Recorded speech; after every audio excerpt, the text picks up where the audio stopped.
Welcome back to Poorly Educated. Today in the news.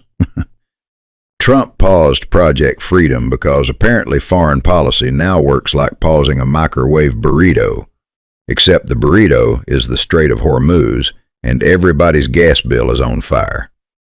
Oil shot up, fertilizer got expensive, airlines cut seats, and the Postal Service slapped on a fuel surcharge like even your birthday card needs hazard pay.